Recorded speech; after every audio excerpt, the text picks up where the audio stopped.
Excellente fin d'après-midi à toutes et à tous. Faites attention si vous êtes sur la route parce qu'il tombe des trombes d'eau dans notre région. C'est le bar des supporters en milieu de semaine, toujours en période de trêve internationale, bien entendu. Non, ça n'est pas chez nous que vous entendrez trop parler de l'avant-match de l'équipe de France. On va continuer à parler de l'actualité de l'Olympique de Marseille avec Jaco qui est avec nous. Salut Jacques Bail. Salut les amis. Steph Martins, toujours présent avec les couleurs encore une fois. Salut mon Steph. Toujours, salut à tous. Messieurs, on est dans un moment de trêve internationale, mais il y a encore des mouvements. Le mercato est terminé en France dans le sens des arrivées. Il ne l'est pas dans le sens des départs. Quand je dis il est terminé dans le sens des arrivées, on a encore la possibilité de prendre des jokers s'ils sont issus d'un autre club du championnat de France. Ce qui va se passer ce soir, sans doute, puisqu'il est en train de passer sa visite médicale, elle est peut-être même validée au moment où l'on parle, pour un certain Jordan Verretou, qui devrait s'engager avec Lyon, l'Olympique lyonnais, dans les prochaines heures pour cette saison 2024-2025. Je crois au moins une signature, un contrat de 2 ans attend l'ancien milieu de terrain de l'Olympique de Marseille. Alors, est-ce que vous êtes heureux de l'issue de ce dossier? Est-ce que ça vous chamboule quand même qu'il aille porter les couleurs d'un des rivaux du championnat de France? Réponse de Jacques Bail. Ça me chamboule pas du tout, c'est leur métier. Les footballeurs, de temps en temps, ils changent de club. Alors, il y a une offre de Lyon. S'il faut refuser Lyon, il faut refuser Monaco, Nice, Paris Saint-Germain. On en veut à Klose d'aller à Nice, on en veut à Verretou d'aller à Lyon. Moi, j'en veux rien du tout. Verretou, il s'en va. Bon vent, monsieur. C'est très bien pour lui. C'est un joueur qui a été la saison dernière, je pense, en dessous des capacités qu'il a, parce que je pense que c'est un très bon joueur. Il ne nous a pas fourni ce qu'il devait nous fournir. Aujourd'hui, il y a de la concurrence où c'est pas possible. Les 3 matchs que l'on a vus d'Heuberg, je vois pas Verretou lui piquer la place. Je pense qu'à Lyon, il aura la possibilité d'exploiter ses qualités. Voilà, qu'il aille là-bas. Et franchement, c'est la meilleure issue pour tout le monde. Parce que lui, il va pouvoir rejouer au football et nous, on va récupérer un gros salaire. On appelle ça gagnant-gagnant. On récupère un gros salaire, on va récupérer une petite indemnité, qui n'est pas neutre, parce qu'on parle de 4 millions d'euros plus 1 million de bonus. C'est un joueur qu'on aurait pu peut-être vendre un petit peu plus cher au Qatar ou en Arabie Saoudite. Est-ce que tu es d'accord avec Jaco sur la destination de Jordan Verretou? Écoute, sa destination, après, c'est lui qui l'a choisi. Après, il aura un petit accueil splendide au Vélodrome quand on recevra Lyon. Dans quelques mois. Voilà. Parce que voilà, moi j'aimerais juste qu'on évite d'avoir une blague le 22 septembre, c'est tout. J'espère aussi, mais bon, voilà. Après, oui, moi ça me fait doucement rire quand il s'accrochait à son salaire olympien et qu'il divise pratiquement presque par 3 pour aller à Lyon. Donc, tu vois, non, il divise pas par 3. On passe de 5 millions à 1,8 million.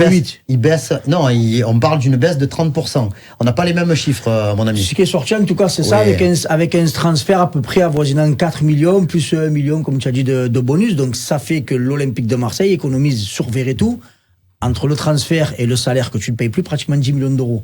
Donc voilà, oui, c'est de bon augure pour l'OM qui sont partis. Jordan Verretou qui n'avait plus du tout une chance de pouvoir évoluer dans cette Olympique de Marseille qui a beaucoup changé cet été, qui a changé de façon de jouer avec 2 récupérateurs et même pour certains matchs, je pense qu'on en aura 1,5. On a Heuberg qui est présent, on a Kondogbia qui est toujours ici, on a Valentin Rongier qui est sur le retour, on a Ismaël Koné qui lui aussi va faire ses débuts sans doute après la trêve. On est suffisamment pourvu dans ce secteur de jeu? Oui, je pense. On a même Merlin qui peut dépanner. Exactement. Les qualités des joueurs qui sont là, que tu viens de citer, sont quand même supérieures. Même Valentin Rongier aura du mal, parce que je pense que Rongier est supérieur à Verretou dans la récupération. Verretou dans le jeu long est un peu meilleur que Rongier, mais par contre, à la récupération. Il faut pas dire quand même, il avait des qualités, Verretou, quand même. Non, mais à rapport de Rongier, Rongier, excusez-moi, mais au niveau il n'avait pas les mêmes caractéristiques. Voilà.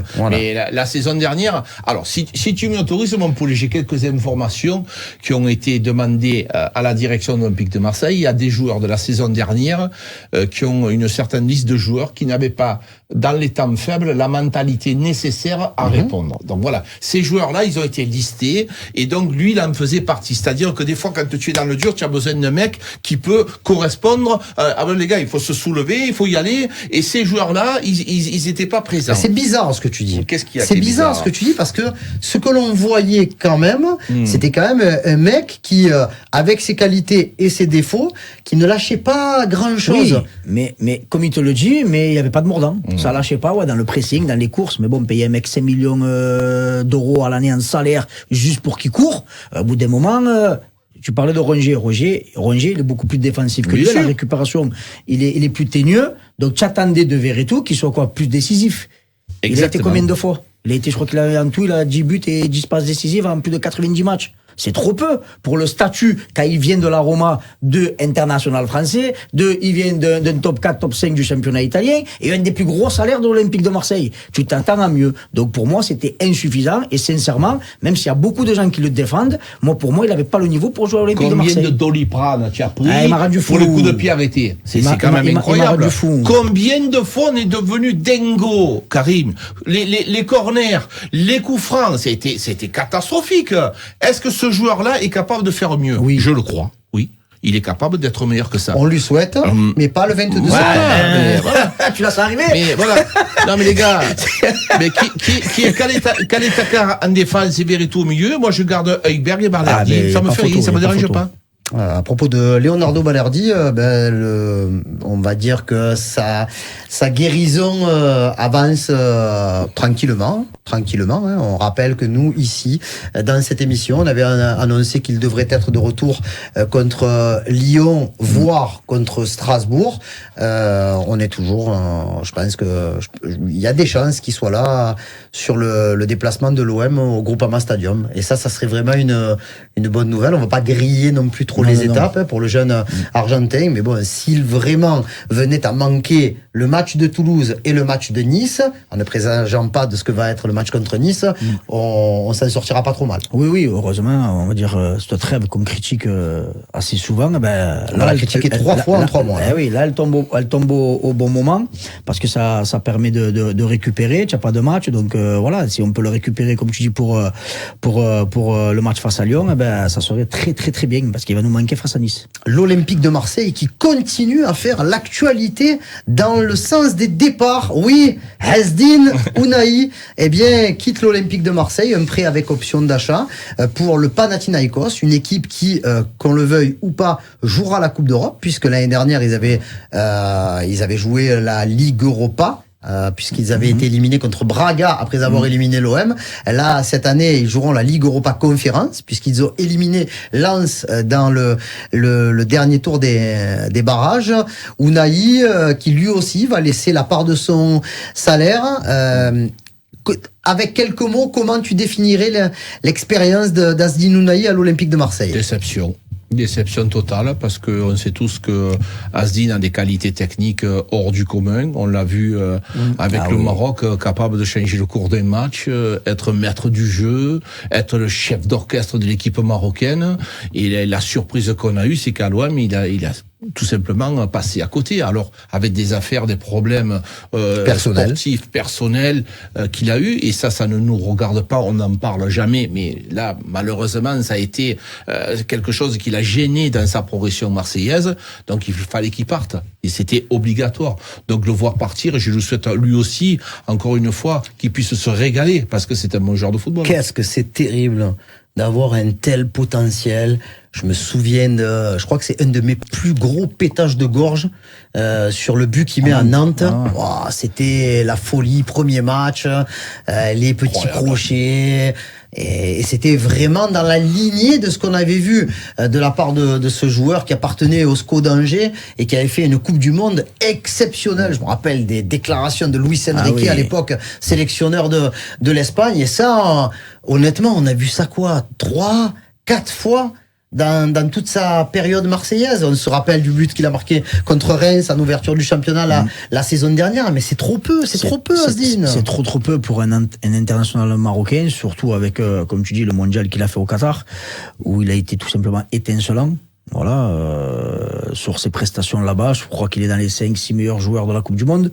Donc oui, tu le rapatries à Marseille, avec un transfert qui est logique, pas loin des 10 millions d'euros. Donc tu te dis, bon, Maintenant, tu te dis, avec Harit, c'est les deux qui vont mener la barque marseillaise. Tu as 2 joueurs de talent, 2 Marocains, donc pour l'adaptation, ça va le faire. Et tu as l'impression de voir ce qu'il faisait à Angers, c'était qu'il est trop sur courant alternatif. Il va être bon un match, il est effacé 3 matchs, après il est blessé, après il revient, il va te refaire 1 ou 2 éclats. La qualité, est-ce qu'il a, comme dit souvent Jacques? Oui. Est-ce qu'il a la bonne vision de jeu? Oui. Mais après, pour moi, je pense qu'il y a il est trop nonchalant. Et je pense qu'il veut pas se faire mal, en fait. Elle est là, la réalité. Tu sens qu'il veut pas se dépasser. Voilà. Dès qu'il faut aller au contact, hop, il lève le pied. Il va pas faire pressing contre pressing, tu vois, c'est facile. Et dans le monde de haut niveau, si tu travailles pas, si tu mets pas tous les ingrédients, ben celui d'en face, même s'il est beaucoup moins technique que toi, mais qu'il a la grinta et qu'il a la hanne, ben c'est lui qui sera le premier sur le ballon. Car l'OM n'a pas été bon la saison dernière. Quand on dit l'OM, il n'y a pas que les joueurs qui n'ont pas été bons. Bien sûr. Voilà, donc oui, mais bon, après, tu peux pas. On rappelle quand même l'historique d'Azdin Ounahi. Il signe pendant le mercato d'hiver il y a un peu plus d'1 an et demi. Il commence plutôt très bien son aventure avec l'OM. Il se blesse avec la sélection. Donc saison terminée au mois de mars. L'OM avait même eu droit à un dédommagement financier de la part de la FIFA. Après il revient. Il n'est pas totalement remis. Des douleurs récurrentes à un orteil. Il y a cet accident domestique où il glisse chez lui, il se fait mal au dos et donc il met du temps à revenir. Et là c'est pêcheur. Parce qu'on dit pêcheur, hein, ces histoires personnelles où qui rejaillissent, il perd un ami, et j'ai l'impression que quasiment jamais il n'a pu être non plus, alors peut-être pas tout le temps par sa faute, mais dans des bonnes dispositions physiques et psychologiques pour être dans le moule marseillais. Et oui, quand tu recrutes un joueur, que tu es un grand club avec le staff médical, il doit y avoir aussi des personnes qui t'aident à performer pendant cette période-là. Et peut-être que les gens dans le staff médical n'ont pas été aussi à la hauteur. Quand je te dis que l'OM a été fautif la saison dernière, les gars, directeur sportif, directeur du football, 4 entraîneurs, le président absent à Paris, la motivation elle a manqué, des joueurs en berne, des joueurs blessés, ça fait tout ça, ça a été quand même. On peut pas en vouloir à tous les joueurs. Tous les joueurs sont pas devenus mauvais. C'est tout simplement impossible. Donc, il y a des dirigeants, notamment même Pablo Longoria, a pris sa part de responsabilité. Il l'a assumé, il l'a dit. Donc aujourd'hui, ils veulent des joueurs différents. Ils ont un nouveau projet avec un entraîneur différent, une façon de jouer différente. Donc voilà, ces joueurs-là, je suis sûr qu'il va faire quelque chose ailleurs. C'est obligatoire. Jacques, combien de fois ici on l'a dit que cette équipe l'an passé, elle manquait de caractère. Combien de fois. Mais oui. Voilà, donc c'est ça, comme tu viens de le dire, quand tu vois un Hubert au milieu, voilà, il te met tout le monde d'accord. Ouais, mais peut-être, frérot, que si tu avais des dirigeants comme la saison dernière, des entraîneurs qui viennent, qui partent, qui sont là 6 mois. Mais au début de la saison, l'équipe elle est construite pour aller en Ligue des Champions, pour sortir des tours préliminaires de la Ligue des Champions. Et quand tu vois sur toute la saison, avec toutes les péripéties qu'il y a eu, il n'y a aucun souci. Mais sur le terrain, on dirait qu'on avait des agneaux. Dès qu'ils étaient un peu dans le jeu, il n'y avait plus personne. Pas tous les coachs ne s'appellent Roberto De Zerbi. Je lui souhaite de réussir. Oui. Et pour l'instant, c'est très très bien ce qu'il fait. Mais bon, il a quand même une aura qui est supérieure à ce qu'on a eu la saison dernière. Donc voilà, on espère que ça se passera bien pour Azdin Ounahi au Panathinaïkos, parce que il le mérite, tout comme on souhaite une belle poursuite de carrière à Jordan Verretou. Tout à l'heure, volontairement, je ne l'ai pas cité dans les milieux de terrain, parce que je voulais en parler maintenant. Je pense que vous l'avez un petit peu abordé hier, la signature de Daryl Bacola, qui est très importante parce que tu donnes encore un signal aux jeunes de ton club. Il reste, je crois, des 3 fantastiques, il reste Yanis Selami, qui n'a toujours pas signé son contrat, mais bon, au moment où l'on parle, on n'a pas l'impression qu'il y ait grand chose qui bloque. Mais bon, après Enzo Sternal, voir Daryl Bacola être concerné par le projet olympique de Marseille avec le groupe de Roberto De Zerbi, sans doute avec la possibilité de s'entraîner et d'évoluer dans son milieu naturel, c'est-à-dire au poste de milieu de terrain, même si ça va être très compliqué pour lui de jouer, parce qu'à son âge, on sait que c'est pas simple. Mais dans tous les cas, l'OM construit encore pour l'avenir. Oui, et ça c'est nouveau, ça fait du bien. C'est-à-dire que quand tu es parent d'un jeune talent, si l'Olympique de Marseille est à bord, tu te dis bon, nous on voudrait bien récupérer votre enfant. Et ben tu vas dire bon, mais écoute, ça change parce que les jeunes ils ont leur place, ils peuvent peuvent signer pro, l'OM, jusqu'à présent, tu avais un mur de béton qui arrivait devant ton nez, et les gens, ils allaient ailleurs. On peut en citer, des gens qui sont allés, des enfants du Burel qui sont partis à Paris Saint-Germain, des enfants d'Herbel qui sont partis partout ailleurs en France et en Europe, et qui n'ont pas signé à l'Olympique de Marseille, parce qu'ils avaient peut-être pas la garantie de pouvoir espérer jouer au Vélodrome. Donc voilà, je pense que ça, c'est bien. Par contre, de l'autre côté, il faut pas aussi que le petit Barcola, il pense jouer... Barcola, c'est un lointain cousin. Voilà. Il puisse espérer jouer rapidement. Et là, je pense que dans les transactions, ça a été quand même des discussions. Comme petit Enzo, Sternal, il faut aussi qu'ils comprennent que dans un plan de carrière, tu t'entraînes avec les pros, tu te prépares avec les pros, tu approches les pros. La première année, la deuxième année, il va peut-être pouvoir jouer en Coupe de France 5-10 minutes selon contre qui tu joues. Voilà, c'est aussi ça. Il faut que eux aussi prennent le temps de comprendre que il y a quand même un minimum de temps de jouer avec les pros. Oui, il faut de la patience. Le signe, il est très bon, qui a été donné dans la direction du jeune joueur. La réponse du jeune joueur et de son clan est intéressante pour l'Olympique de Marseille. Mais bon, voilà, tous qui pensent que ces joueurs-là vont exploser tout de suite, tel un Zahir Emery, par exemple, à Paris, on n'en est pas là. Parce qu'en plus, dans leur malheur, entre guillemets, aussi bien pour Enzo Sternal que pour Daryl Bacola, ils évoluent dans un groupe qui n'a qu'une compétition à jouer jusqu'à la fin du mois de décembre, pas de Coupe d'Europe, c'est-à-dire pas les 8 matchs supplémentaires, et en plus, avec des joueurs qui semblent être plutôt performants dans leur zone de jeu. Oui, très très performants, mais pour moi, c'est une excellente nouvelle que Bacola signe. Pourquoi ? Parce que je l'ai vu évoluer lors de la Coupe Gabardella, je l'ai vu évoluer lors des matchs de préparation, et il est au-dessus. Franchement, il jouait un petit peu plus avancé que sa véritable place. Mais ce qui m'impressionne, c'est physiquement. Physiquement, il est costaud, il est fort sur les cuisses, dans la récupération, il a une très très bonne vision de jeu. Non, franchement, c'est de très très bon augure, et j'espère qu'il aura cette mentalité-là, comme vient de dire Jacques, de pas vouloir brûler les étapes, et que s'il a quelques minutes ou quelques heures sur une saison complète de temps de jeu, ne pas vouloir de suite aller partir en Ligue 1 à Lorient ou je ne sais où s'il vient à monter, tu vois. Non, reste dans ce club-là, progresse, t'as des joueurs très très très expérimentés autour de toi, et comme tu l'as dit, le fait de t'entraîner avec ces joueurs-là, tu grandis mentalement, physiquement, techniquement, tactiquement, avec ce coach-là qui s'appuie aussi sur des jeunes. On voit l'effectif, il est très très jeune de l'Olympique de Marseille. Et je le souhaite pas, bien sûr, mais autant en fonction de ce qui se passe dans la saison, des suspendus, peut-être des blessés, peut-être qu'ils auront leur petit bout de nez à montrer avec les pros. Eh ben, on verra tout au long de la saison quel sera le comportement des jeunes joueurs, et surtout s'ils auront un petit peu de temps de jeu.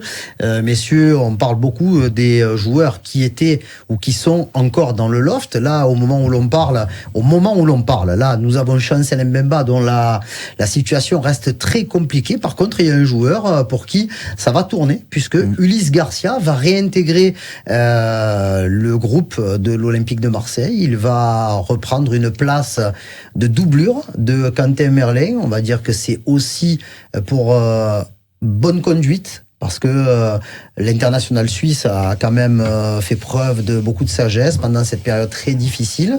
Et donc, alors je ne sais pas s'il sera demain à la reprise de l'entraînement avec le groupe, mais très très rapidement, il devrait reprendre sa place au sein du groupe de Roberto De Zerbi. Oui, la différence, c'est quand tu as besoin sur un latéral gauche supplémentaire. Par contre, les autres postes, ils sont doublés. Oui.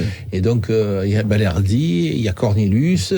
On a sur le côté gauche la possibilité, en plus, Meïté n'est pas parti. Donc, ça fait quand même, à ces postes-là, il y a quand même pas mal de défenseurs. Mbemba, je pense pas qu'il aurait dans l'axe, il va pouvoir jouer. Il sera 5e ou 6e choix. Non, et je pense déjà. Non, mais c'est pas ça. L'histoire, elle vient pas de là. Parce que sportivement, il peut passer devant certains. Mais c'est par rapport à ce qui s'est passé, Jaco. Oui, mais bien sûr. Ce que je veux te dire. Tu dis, il est 5e ou 6e. Non, sportivement, il est avec Balerdi dans l'axe. Mais là, eux, dans leur choix maintenant, quand il est venu, De Zerbi, il lui a dit que c'était pas son premier choix. Même s'il travaille, on connaît ses qualités d'Mbemba. Lui, il lui a dit, ils l'ont affiché, il jouera plus. C'est fini. Ils lui ont dit, tu ne joueras plus. Alors que du côté gauche, ils se posaient la question, est-ce qu'il faut recruter ou pas? On en a une sous la main. Est-ce que Ulysse Garcia peut être à la place de Quentin Merlin? Donc voilà. Mais quel est l'intérêt alors de l'avoir mis dans le loft? Moi, c'est ça que je comprends pas, Garcia. Alors quel est l'intérêt que tu dises, on te met sur la liste de transfert parce que mais il voulait. Mais de là à le mettre dans le loft, c'est différent. Il ne rentrait pas du tout dans la réflexion de Roberto De Zerbi. Après, le problème, c'est que il y a pas, semble-t-il, il y a pas eu 50 offres. pour Garcia, malgré le pédigré qu'il peut avoir. Après, voilà, vu qu'il y a toujours la pénurie. Il n'y a pas véritablement de remplaçant pour Quentin Merlet, on ne sait jamais. Hein.